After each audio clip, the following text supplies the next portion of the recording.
Hello subscribe చేయండి, like చేయండి, share చేయండి, సబ్స్క్రైబ్ చేయండి, ఫాలో అవ్వండి. ఏంటి రేయాన్స్ ఈరోజు చాలా హ్యాపీగా ఉన్నట్టున్నావు? ఎందుకంటే నేను ఇంకా కథ వినాలన్న ఆశగా ఉందా. ఓకే రేయాన్స్, అయితే నీకు చెప్తాను ఈ కథ. నీకు విషయం తెలుసు కదా, ఎవరి పని వారు చేయాలి అనేటువంటి ఒక కథని చెప్తా అన్నది కదా. ఎవరు? దమనకుడు కుక్క గాడిద కథ అని చెప్పాడు. మరి దమనకుడు చెప్పిన కథ ఏంటో విందాం. ఒకప్పుడు ఒక ఊరిలో ఒక చాకలివాడు అంటే వాషర్మ్యాన్ ఉండేవాడు.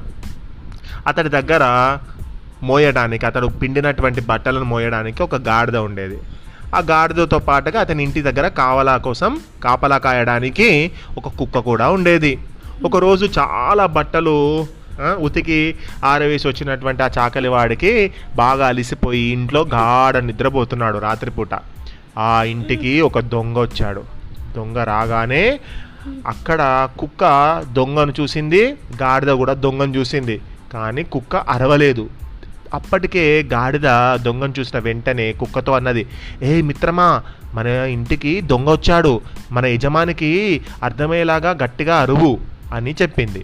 అప్పుడు కుక్క అన్నది, నేను యజమానికి అరిచి చెప్పాలని నేను అనుకోవడం లేదు. అదేంటి అలా అంటావేంటి? అవును, మరి ఎప్పుడైనా మనను ప్రేమగా చూశాడా? నాకెప్పుడైనా మంచిగా భోజనం పెట్టాడా?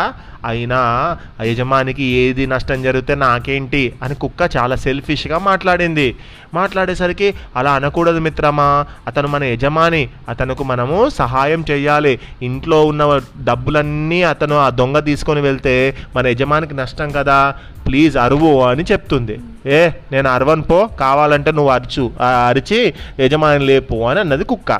నువ్వు అరవకపోతే ఏంటి, నేనే అరుస్తాను అని గట్టిగా గాడిద అరవడం మొదలుపెట్టింది. అరిచేసరికి యజమానికి కోపం వచ్చింది. ఏంటి వేలగాని వేలలో గాడిద అరుపేంటి, నా నిద్రనంతా చెడగొట్టింది అని అనుకునేసరికి ఆ అరుపుకి దొంగ మాత్రం పారిపోయాడు. కానీ యజమాని కోపంతో ఒక కర్ర పట్టుకొని బయటకు వచ్చాడు. ఆ కర్ర తీసుకొని ఈ గాడిద వీపు మీద గట్టిగా చరిచాడు. ఆ దెబ్బలకు ఓర్చుకోలేక పాపం గాడిద చనిపోయింది. అందుకే అంటారు, నేను ఈ విషయం నీకెందుకు చెప్తున్నానంటే ఎవరి పనులు వారు చెయ్యాలి మిత్రమా అని దమనకుడు కరకటకుడికి చెప్పాడు. ఆ అన్న మాట విన్న కరకటకుడు, నిజమే మిత్రమా, నువ్వు చెప్పిన విషయం కరెక్టే, కాబట్టి నేను నీ మాటలకు నేను ఏకీభవిస్తున్నాను. అంటే నీ మాటలు కరెక్టే, నువ్వు చెప్పింది.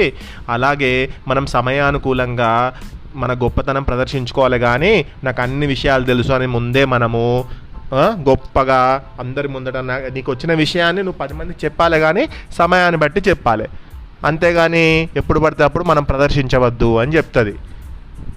సరే, అలాగే సమయానుకూలంగా తన గొప్పతనం ప్రదర్శించుకోవాలి కనుక మన రాజుగారి దగ్గర నువ్వు ఉద్యోగం సంపాదించుకునే ఈ అవకాశమును అనవసర భయాలతో ఇలా టైంపాస్ చేస్తూ పోగొట్టుకోనుట వ్యర్థము.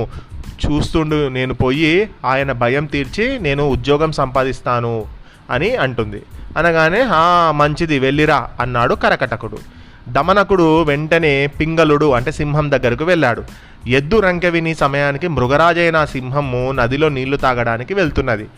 ఆ ఎద్దు రంకె అంటే ఎద్దు అరుపు విని నది ఒడ్డునే నిలబడిపోయింది. ఆ సంగతి చెప్తూ, ప్రభు, నీళ్లు తాగకుండా ఇక్కడే నిలబడిపోయారేమిటి అంటూ దమనకుడు పింగళుడిని అడిగాడు. పింగళుడు అంటే సింహం. సింహాన్ని ఆ గుంటనక్క అడిగేసరికి, అయ్యో దమనక, బాగున్నావా? నువ్వేనా? ఎవరో అనుకున్నాను నేను. ఇంతకుముందు నాకు ఒక భయంకరమైన అరుపు వినిపించింది, అది నీకు కూడా వినిపించిందా అని అడిగింది ఆ సింహం. వినిపించింది ప్రభు అంది గుంటనక్క. అంత భయంకరమైనటువంటి అరుపును నేను ఎప్పుడూ వినలేదు. ఇంతకు ఆ జంతువు ఏంటి, ఎలా ఉంటుందో ఏంటో, అంత భయంకరమైన అరుపు అరిచిన జంతువు ఎలా ఉంటుందో అని నేను ఆలోచిస్తున్నాను అని అన్నది ఆ సింహం. ప్రభు, తొందరపడకండి, పిట్ట కొంచెం కూత ఘనం అన్న ఆ పెద్దలు చెప్పిన మాట మీకు గుర్తున్నదా? మీరు అయినా ఆ అరుపు విని ఎంతో పెద్ద జంతువు, చాలా గొప్ప జంతువు అని మీరు భావించారు, కానీ మీరు భయపడకండి, అర్థమైందా? పిరికితనం వల్ల మనకు ఆపదలు వస్తాయి అని చెప్పింది. అంతేకాదు, ఇలా శబ్దములకు భయపడితే మీరు సింహము అసలుకే మీరు ఇలాంటి భయాలు ఉండకూడదు. మీకు అరుపులకు విని తమరు మృగరాజు కాగలరా చెప్పండి.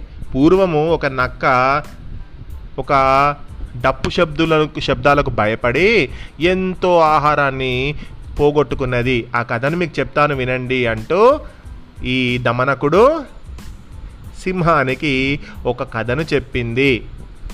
నక్క డప్పు కథ. ఈ నక్క డప్పు కథ అనేది నెక్స్ట్ పాడ్కాస్ట్లో విందాం. శుభరాత్రి.